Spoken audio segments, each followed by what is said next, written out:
Bwana Yesu asifiwe.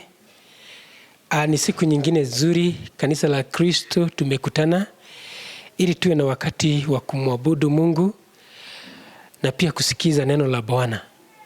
Tangu wiki iliyopita Mungu amekuwa mwaminifu pamoja na sisi. Tulipokuwa tukiongea juu ya seal of salvation, Mungu amekuwa pamoja na watu wake na wameelewa jinsi ya kudumu katika utakatifu wake. Siku ya leo ni siku ingine njema ambayo Mungu atakayotuelekeza ili tujue mahusia yake na vile anavyotaka. Ningehitaji tuombe ili tuingie kwa neno la siku ya leo. Tuombeni. Mfalme uishie, Baba yetu, wewe ni mtakatifu. Umetuahidi mema, na ndipo Baba yetu tumekuja ili tuwe na nafasi nzuri ya kunena nawe, na Baba yetu wewe utuelekeze. Naomba Baba yetu ukapenye ndani ya mioyo yetu ili neno hili likawa la manufaa kwa watu wako. Mwokozi wa amani, na kuomba unene na watu hawa, nami nitumike tu kama chombo cha kuwafikishia ujumbe, lakini maneno yawe yako Bwana. Nena na watu wako Mfalme, ili waweze kuelewa na kujua huduma yao. Katika jina la Yesu Kristo naomba na kuamini. Amen. Siku ya leo, kama vile tumekuwa tukifanya, leo ni siku nyingine tuweze kufikiria vile Mungu anavyotaka na maisha yetu. Tunapoangalia maandiko, wakati ambapo Yesu alipokuwa na wanafunzi wake, kila wakati aliwapa moyo, kuwaonyesha jinsi ya kuishi. Na wakati wote ambapo wanakufa moyo, na wakati mwingine kudhihakiwa, wakati mwingine kupigwa, na wakati mwingine kuruhusu hope katika maisha, Yesu alikuwa anawahimiza na kuambia kwamba wasikome kutenda mema. Nami ujumbe wangu wa siku ya leo ambao tutaliupata katika kitabu cha Petro wa kwanza 3:13 mpaka 22. First Peter chapter 3 verse 13 to 22. Ujumbe wake ni kwamba do not stop doing good. Usikome kutenda mema. Hivyo nami siku ya leo, kama Yesu alivyokuwa anawahimiza watu wa Mungu, nami nataka tuhimizane ya kwamba tusichoke kutenda mema. Maana tutakapochoka na kuzimia, mioyo yetu itakosa nguvu. Yesu, ni lengo kubwa la Yesu, alihitaji watu wa Mungu tuweze kuhubiri neno la Bwana pasipo kukoma. Tuhubiri wa neno la Mungu kila baada ya wakati. Nayo Petro katika kitabu hiki aliandikia watu wa Mungu akiwa na lengo la kuwajulisha ya kwamba, ama kuwapa moyo wasije wakafe moyo, kuwatia moyo ili waendelee na kazi yake. Kwa hivyo alikuwa anataka kuwapa encouragement hata wanapoteseka, wanapoumia, alihitaji kuwapa moyo. Tunaposoma mstari wa kwanza tukiendelea, mstari wa 13 tukiteremka, neno linasema hivi. Katika kitabu cha Petro wa kwanza 3 na mstari wa 13 inasema hivi. Naye ni nani atakaye wadhuru mkiwa wenye juhudi katika mema? Lakini mjapoteswa kwa sababu ya haki mna heri. Msiogope kutishwa kwao, wala msifadhaike, mbali mkaseni Kristo Bwana mioyoni mwenu. Unapoangalia neno hivyo vile anavyotaka kutuambia, lengo kubwa la Petro anajaribu kutuambia kwamba nyinyi ambao mko na ule moyo na juhudi na upendo wa kufanya kazi ya Mungu, msife moyo. Ijapokuwa tutakutana na mazito, ijapokuwa tutateseka, ijapokuwa tutapata ugumu wa mambo, tusife moyo. Hapa Petro, lengo kubwa anataka kutuhimiza, ulimwengu huu una mazito, katika kazi hii ya Mungu ina mazito, lakini kwa sababu tuna yule Kristo tunayemtazamia, anatuhimiza ya kwamba tusife moyo.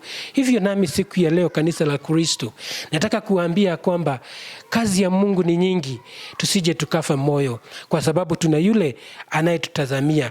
Unapoangalia mstari wa 15, Biblia inatuambia kwamba Petro anawakazia watu kuambia kwamba kila wakati katika huduma yao wahakikishe ya kwamba wanatoa ule ushuhuda wa Kristo.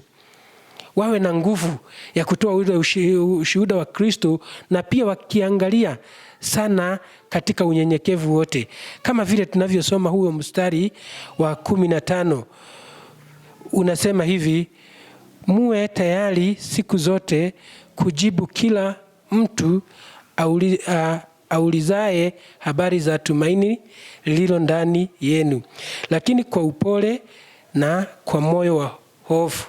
Hii anasema ya kwamba unajua kwamba katika ulimwengu wa leo watu wengi wanajiingiza kwa mambo, wanaweza kwa sababu ya kukasirika, mtu anaweza tumia maneno magumu na maneno mabaya yasiyopendeza. Lakini Petro anajaribu kutuhimiza ya kwamba tutoe ushuhuda wa Kristo katika hali ya upole, unyenyekevu na kuwatia watu moyo. Wakati utakapokuta jambo linaharibika, tia watu wa Mungu moyo ili waonyeshe ya kwamba kuna kusudi na lengo kubwa ya vile Mungu anavyotaka. Unapoangalia mstari wa 16 na 17, Petro anajaribu kutuhimiza, kutuambia ya kwamba katika hali yote wacha dhamiri zetu ziwe sawa kila wakati. Dhamiri zetu ziwe hai ili tuweze kuitimiza kazi ya Mungu jinsi ilivyosema. Anasema mstari wa 16, nanyi muwe na dhamiri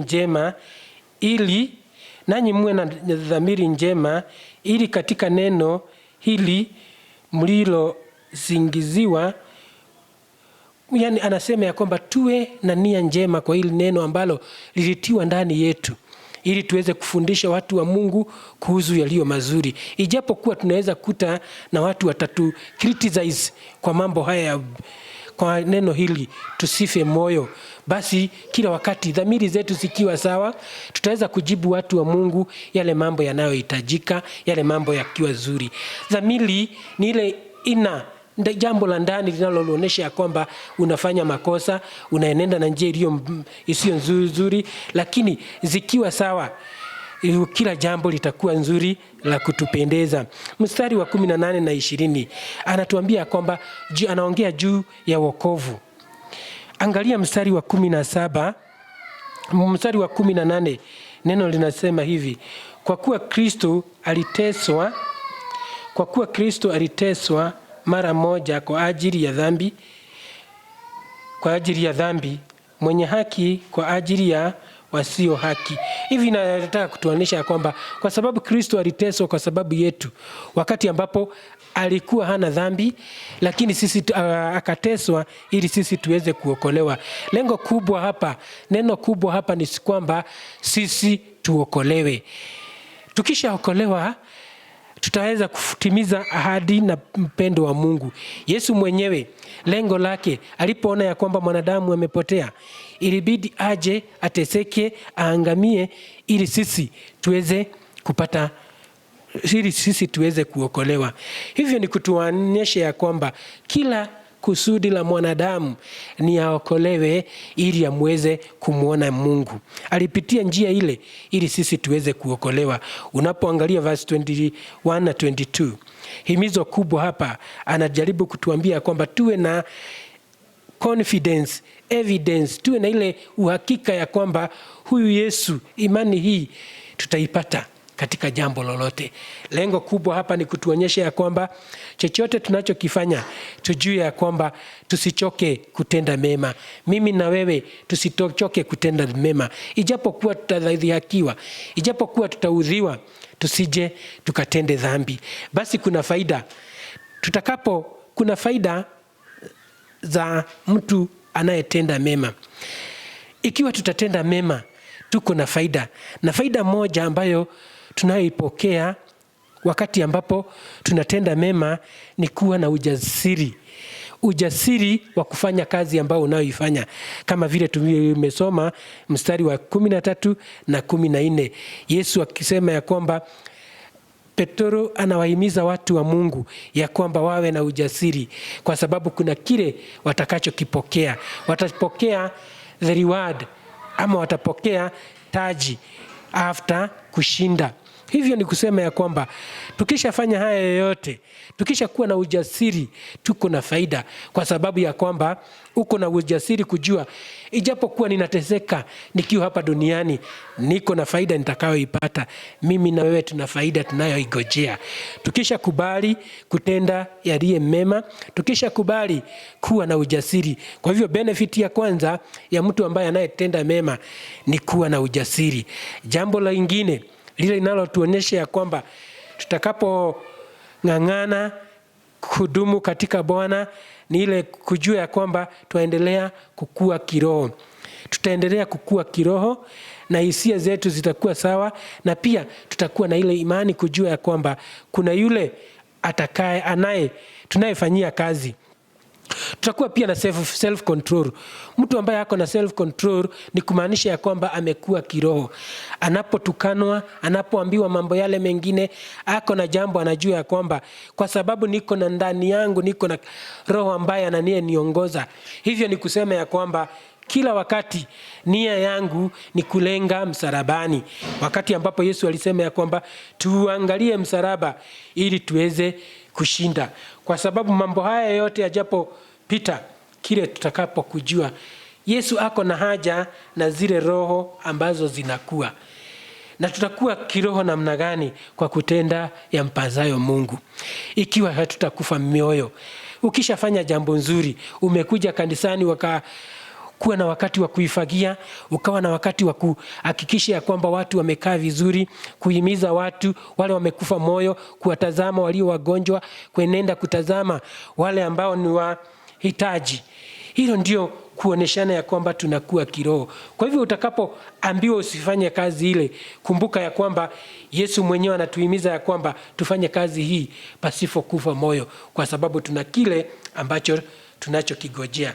Jambo la tatu linalotuonyesha ya kwamba tusife moyo, ama faida ya kukosa kufa moyo, ni kwamba hatutaogopa ya dunia hii, hatutaogopa majuto ya mambo mabaya. Evil things zinapokuja, tutaweza kuzishinda kwa sababu tuko na huyu Kristo ndani yetu. Hakuna kitu tutakacho kiogopa, kama vile alivyo tulipoangalia mstari wa 17.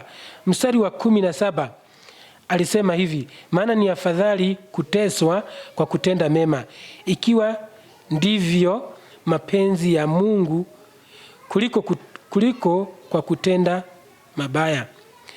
Hapa anajaribu kutuhimiza ya kwamba tuendelee kutenda mema ili tuweze kushinda yale mabaya. Hivyo utakapotenda yaliyo mazuri, yaliyo ya ukweli na yaliyo na haki, yatatuongoza. Na jambo lingine lile na la mwisho litakalo tuonyesha ya kwamba the benefit ya sisi benefit ya kutenda mema ni ile hali ya kupatiwa kitu tunaita the power na authority, mamlaka na uwezo wa kuweza kuhubiri neno la Bwana, kama vile tumesoma verse 19 through mpaka 22, ya kwamba tuko na ile himizo ya kuweza kufanya kazi ya Mungu. Tuko na authority na power ya kufanya kazi ya Mungu. Kumbuka Yesu akiwa na wanafunzi wake aliwaambia kwamba sasa nimewapa mamlaka na uwezo wa kulihubiri neno la Bwana.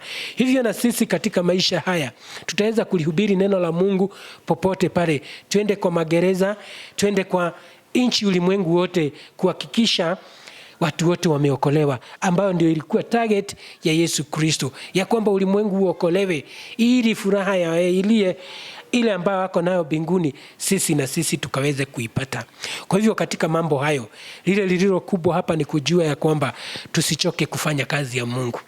Ulimwengu una mambo mengi, na ndipo Yesu akasema ya kwamba shamba lake ni kubwa, lakini wafanyikazi ni wachache. Amka ukafanye kazi ya Bwana. Simama ukatende kazi ya Bwana pasipo kuchoka. Toa kazi, fanya kazi kwa bidii yako yote, nawe utaweza kuona ya kupasayo. Kama vile tumesema ya kwamba kuna faida. Na faida tumesema ya kwamba utapata ile ujasiri ya kufanya kazi ya Bwana. Faida ingine utakayoipata ni kukua kiroho. Na faida ya tatu, mambo ya dunia hii hayatakushinda. Evil things hazitakushinda kwa sababu utakuwa pamoja na Kristo. Na jambo la mwisho ni kwamba tutapewa ile authority na power. Na mtu ambaye ako na authority, ako na uwezo wa kufukuza mapepo, kuombea wagonjwa, kwa sababu ako na power ya Mungu mwenyewe. Yesu Kristo anafanya kazi ndani yako. Hivyo anakupa nguvu ya kuweza kuwa na ile authority ya kila jambo. Na chochote utakachokuwa ukiomba, kwa sababu uko pamoja na Kristo, litatimilika. Kwa hivyo himizo langu ni hii, ya kwamba Wakristo wa Mungu tusichoke kutenda mema. Mimi na wewe tusichoke, maana tutapata zawadi ama faida siku za mwisho. Kwa hivyo mbarikiwe na Mungu awe pamoja nanyi. Tuombeni. Mfalme mwema, tunakushukuru. Asante ni kwa sababu ya neno lako. Ni neno nzuri, limetuhimiza. Pengine umetukuta tukiwa katika hali ya kuchoka. Pengine umefanya kazi na hujiona kana kwamba kuna matumaini. Lakini siku ya leo Mungu umetuhimiza ya kwamba tusichoke kutenda mema, maana tuna mazuri yaliyo moyo ambao umetuandalia. Uwe na sisi tunapoendelea. Katika jina la Yesu Kristo tunaomba na kuamini. Amen.